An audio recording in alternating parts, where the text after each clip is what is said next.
I think R. Kelly and Michael Jackson are not really too much different. They had a lot more hits. If you can be mad at R. Kelly, you can be mad at Michael Jackson too. Both talented singers, but shitty babysitters. Michael Jackson had victims that all said he didn't do it, and then some of those same people later on said they did do it. That's a common theme through those things, right? Yep. And the fact of the matter is, we watched this nigga get murdered right in front of our own face. This will be it. This is it. And when I say this is it, it really means this is it. Yes, the lawsuit that we have been covering and following, so much being revealed, you're not going to believe that somehow it is connected to Michael Jackson and his death. DL Hughley has finally shared his 2 cents on the life and death of pop icon Michael Jackson. It seems there was a lot more that happened behind the scenes, leading up to Jackson's death that we do not know about. In fact, some say that Diddy could be connected to this tragic demise. So, what exactly did Hughley say? In a straightforward and thought-provoking interview with Vlad TV, comedian DL Hughley shared his unfiltered views on Michael Jackson, comparing the pop icon's controversial legacy to that of other notable figures like R. Kelly and Bill Cosby. Hughley began by stressing the importance of not dismissing someone's entire legacy due to their actions. "When I was growing up and there was mold on the bread, you cut that part off and you ate the rest," he explained. This analogy sets the tone for his argument that while Jackson's alleged actions are deplorable, his contributions to music and culture remain significant. Hughley didn't shy away from making bold comparisons, stating, I think R. Kelly and Michael Jackson are not really too much different. They had a lot more hits. If you can be mad at R. Kelly, you can be mad at Michael Jackson too. Both talented singers, but shitty babysitters. Hughley referenced the documentary Leaving Neverland, which details allegations of SA against Jackson, comparing it to Surviving R. Kelly and Abducted in Plain Sight. He noticed a common theme: adults failing to protect children from AB. Hughley was particularly critical of the parents involved, accusing them of sacrificing their children for access to powerful and influential figures. "Why would you let your kids lay in bed with a 35-year-old man?" he questioned. "You wouldn't give a expletive how many hits he got." This comment underscores his disbelief that parents would allow such behavior, regardless of the individual's fame. A recurring theme in Hughley's commentary was society's tendency to excuse the behavior of talented individuals. "If you're a dope artist, the only reason we respect you is because we're blinded by how expletive talented you are," he stated. Hughley lamented that geniuses often get a pass for their deviant actions, a phenomenon not afforded to less talented individuals. In any case, a lot of celebrities have given their version of what might have happened to Jackson. For starters, we have comedian Cat Williams, who insinuated that the pop icon was eliminated by some of the industry players right before our very own eyes.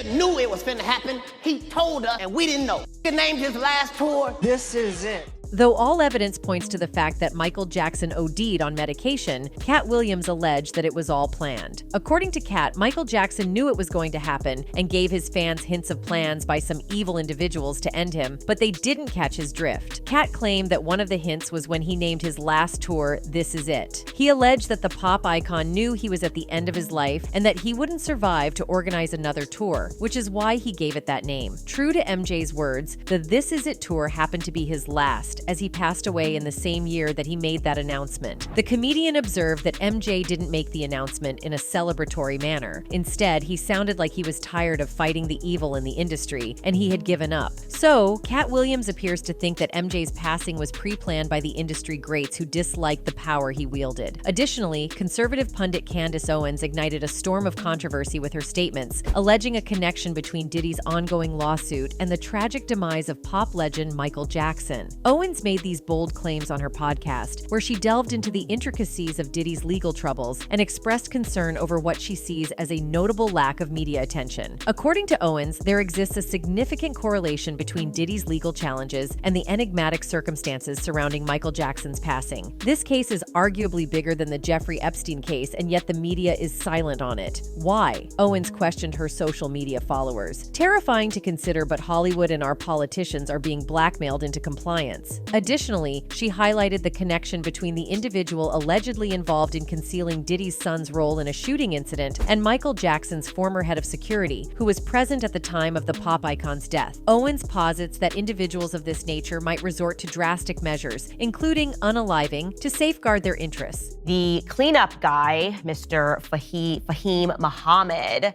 was also on the scene when Michael Jackson died. Furthermore, during her podcast, Owens outlined 5 pivotal insights gleaned from Diddy's recent lawsuit, positing that its ramifications could surpass even those of the infamous Jeffrey Epstein case. She also took to social media to voice her apprehensions, emphasizing the scant media attention directed towards Diddy's legal entanglements and hinting at potential implications for influential figures in both politics and Hollywood. The Diddy case is arguably bigger than the Jeffrey Epstein case, and yet the media is virtually silent on it, Owens tweeted, along with a link to her podcast. That's because they are implicated. It is dark, but we now know that both politicians and celebrities are being blackmailed. Expanding on her claims, Owens reiterated her stance in the YouTube caption, suggesting that both the media and Hollywood have motives for suppressing coverage of the Combs lawsuits. She perceives a dark agenda at work, one geared towards shielding prominent individuals from public scrutiny and consequences. Despite provoking debate and skepticism, Owens' assertions bring attention to the intricate power dynamics within the entertainment industry and underscore the far-reaching implications of legal controversies involving influential figures. Something else that we learned in the Diddy lawsuit was that the media and the authorities are complicit. So the ring has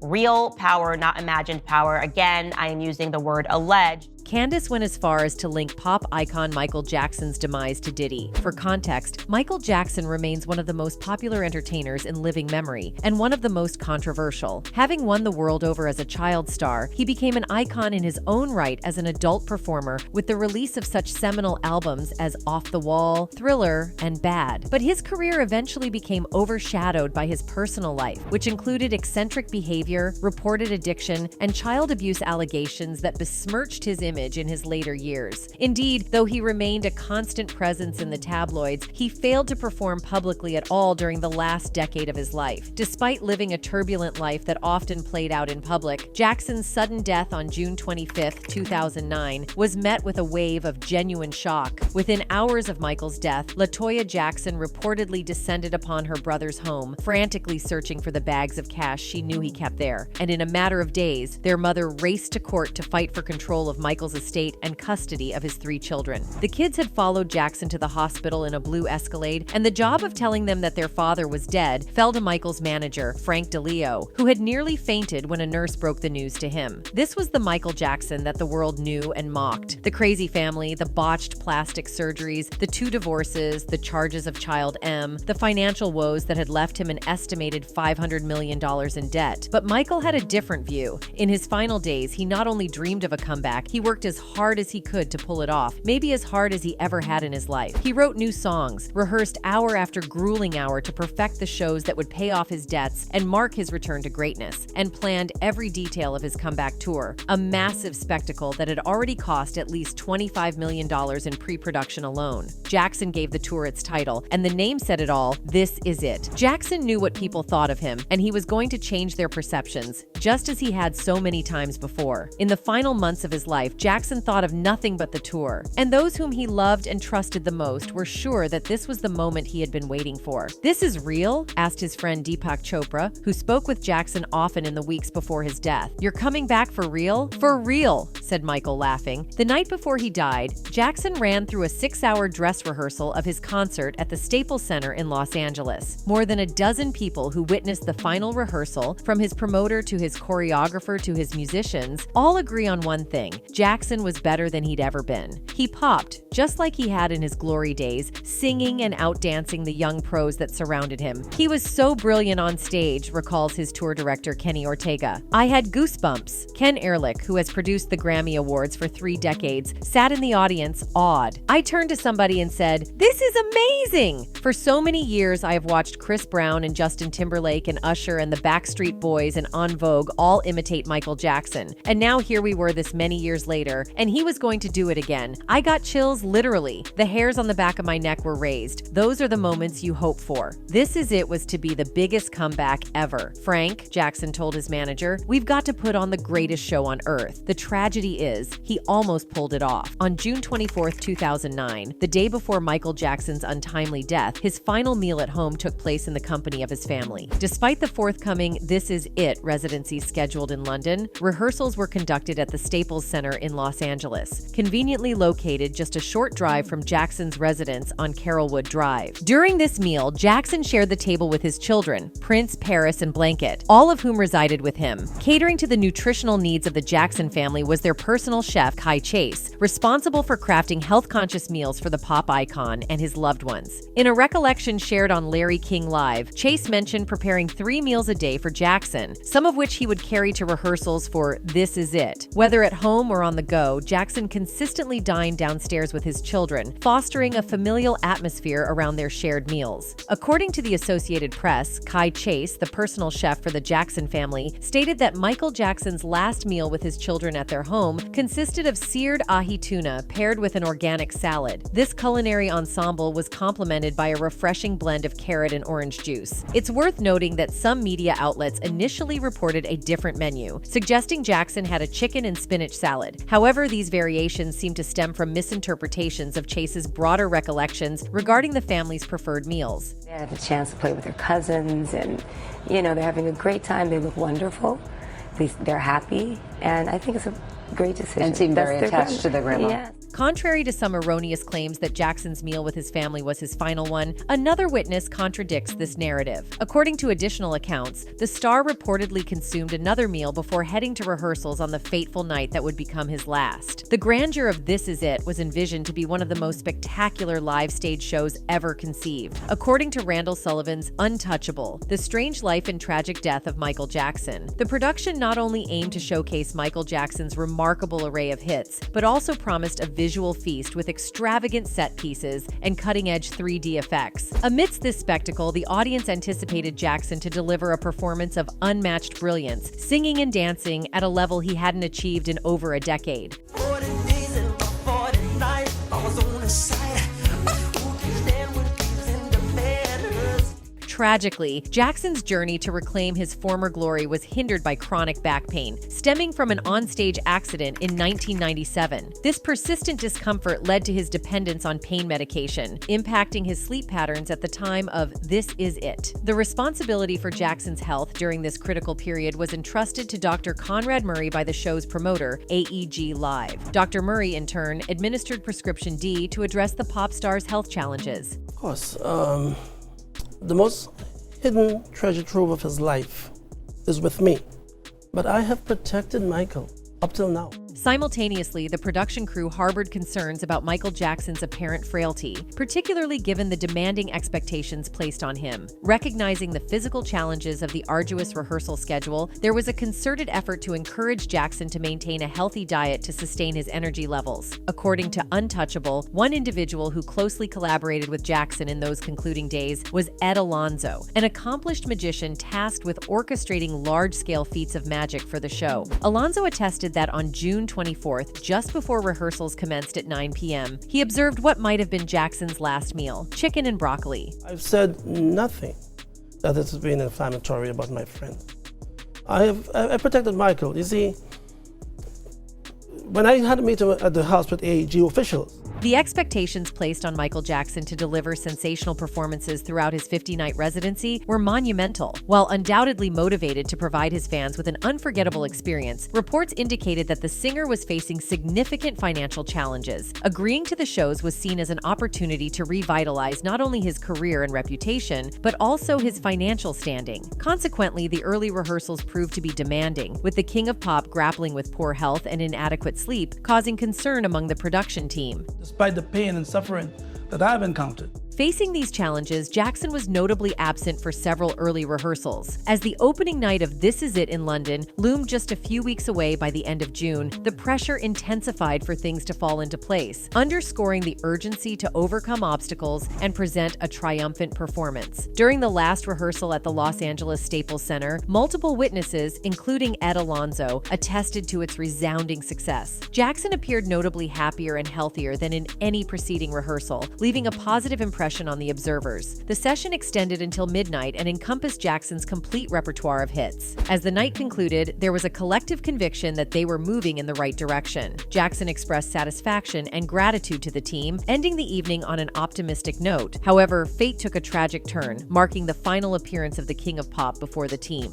Despite Michael Jackson's evident energy and enthusiasm during his final rehearsal, he grappled with issues at home, particularly related to sleep. Despite his genuine excitement about the quality of the This Is It performance, calming himself down proved challenging, as detailed in Untouchable. Nonetheless, he made an effort to go straight to bed, with Dr. Conrad Murray tasked with preparing medications aimed at aiding the overworked star in getting much-needed rest for his comeback residency. Between 1:30 a.m. and 3 a.m., Murray administered 3 different sedatives: Valium, Ativan, and Versed. Additional doses were given throughout the night as Jackson's insomnia persisted. Michael Jackson never mentioned a single doctor to me who was treating him with opioids, propofol. Disturbingly, reports indicate that Michael Jackson's final request to Dr. Murray was for some milk. However, this seemingly innocent term concealed a more ominous reality. Untouchable reveals that milk was Jackson's nickname for propofol, a medication to which he had developed a dependency due to chronic pain. Shockingly, Murray administered this substance at 10:40 a.m., marking a tragic turn of events in the life of the iconic performer. In an interview with the Associated Press, Kai Chase recounted the unsettling moment the following morning when she sensed that something was gravely amiss. "I thought maybe Mr. Jackson is sleeping late," Chase said. "I started preparing the lunch and then I looked at my cell phone and it was noon. About 12:05 or 12:10, Dr. Murray runs down the steps and screams, 'Go get Prince!' He's screaming very loud. I run into the den where the kids are playing. Prince, Jackson's oldest son, runs to meet Dr. Murray, and from that point on, you could feel the energy in the house change. I walked into the hall and I saw the children there. The daughter was crying. I saw paramedics running up the stairs. Around lunchtime, Murray rushed down the stairs, urgently calling for Jackson's son, Prince. The situation escalated when paramedics arrived and hurried to Jackson's room, prompting the family to gather downstairs, where they initiated prayers. Chase, in a surreal turn of events, was asked to leave the house while Jackson was being transported to the hospital. Chase recalls, "We were all praying, 'Help Mr. Jackson be okay.'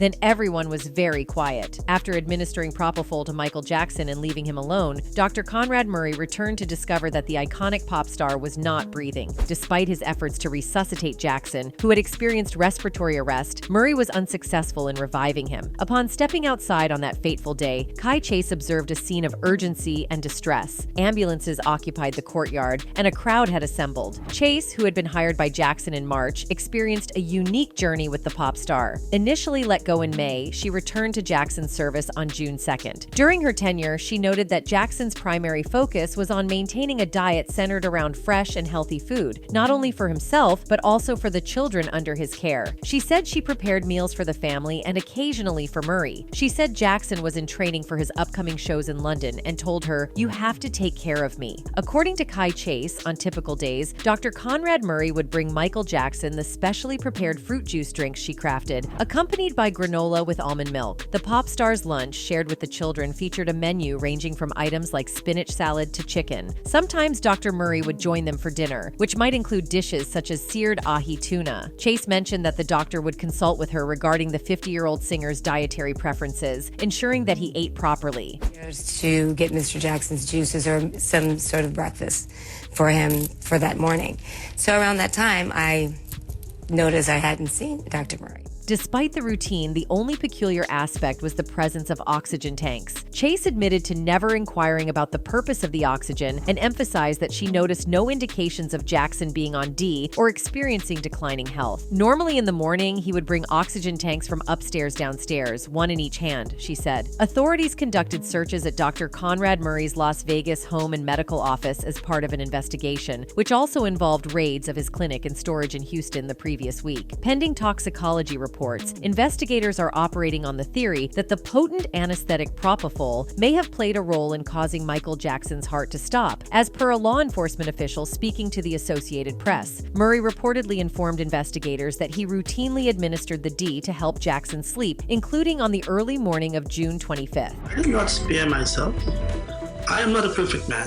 Neither is Michael. The official, speaking anonymously due to the ongoing investigation, disclosed that propofol is meant to be administered exclusively in monitored medical environments by trained personnel. Murray allegedly left the bedroom and returned to find the star unresponsive, marking a critical point in the unfolding events under investigation. The gravity of the situation ultimately led to Murray's legal troubles. Police have said Murray is cooperating and have not labeled him a suspect. And his lawyer, Edward Chernoff, has said the doctor didn't prescribe or administer anything that should have K. Michael Jackson. Similar to Dr. Murray, Kai Chase revealed that she had been enlisted to join Michael Jackson for his comeback concerts in London. Interestingly, the request for her involvement came directly from Jackson's 12-year-old son, Prince Michael II. Prince said, "Daddy wants me to tell you he wants you to go to London with us," she recalled. "I said, tell your daddy that I'm pleased and honored." Having completed paperwork and submitted a copy of her passport to the Jackson staff, Kai Chase anticipated departing for London on July 3rd. However, on June 23rd, Jackson informed her, "I'm packed and I'm ready to go." Sadly, just 2 days later, the pop icon passed away. This marked the end of what Chase described as her dream job and a picturesque period in her life. The journey began in March when Michael Williams, Jackson's assistant, contacted her. Initially unaware that the client was Jackson, she was informed that her services as a personal chef were requested. "I couldn't believe it," she said. "I asked him if I was on candid camera. I said, 'Am I being punked?'" Kai Chase explained that Michael Jackson had reviewed her resume, which highlighted her experience cooking for Macy Gray and Jamie Foxx, along with catering a fundraiser for President Barack Obama. Jackson was also aware of her multiracial background and the fact that Red Fox was her godfather. However, before officially starting her role, Chase had to undergo approval from 3 additional individuals, the Jackson children. "I came to the house and the first people I met were the kids. They started interviewing me," she said. "They told me we're into healthy eating. When they approved her, she went to work and we developed a really great bond. Most days," she said, Jackson made a point of having both lunch and dinner with the children, Prince,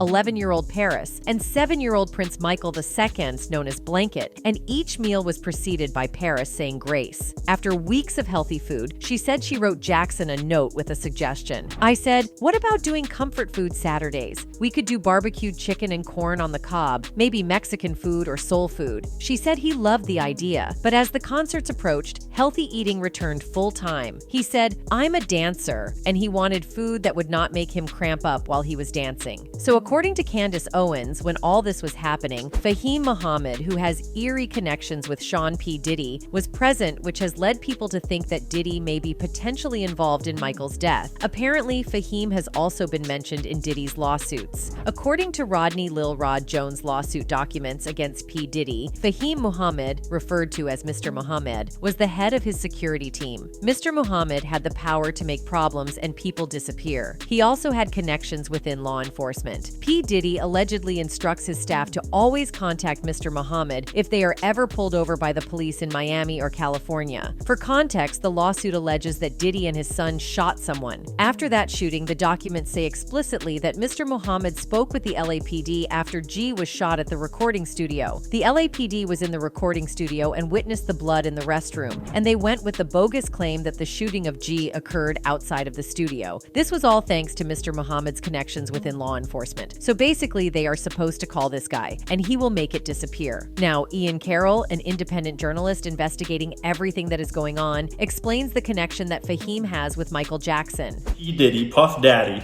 has been running a blackmail operation very much like Jeffrey Epstein, but in the rap and music industry for basically 30 years. His head of security while he's running this blackmail ring is this guy named Fahim Muhammad, who before working for Diddy was the head of security for Michael Jackson. It may seem coincidental at first glance. Fahim Muhammad, with his background in security, holds a significant position in the field. His involvement in providing security for Michael Jackson, coupled with the singer's passing under his supervision, raises questions. Particularly, one wonders about Muhammad's qualifications, given the magnitude of his responsibility at just 21 years old. Who exactly is Fahim Muhammad, and what credentials does he bring to the table? Looking into Ian Carroll's investigation sheds some light. In 2008, Fahim graduated from Sacramento State University with a degree in business administration, specializing in real estate and marketing. The timeline, however, raises eyebrows. Michael Jackson's demise in 2009 coincides with Fahim's recent college graduation,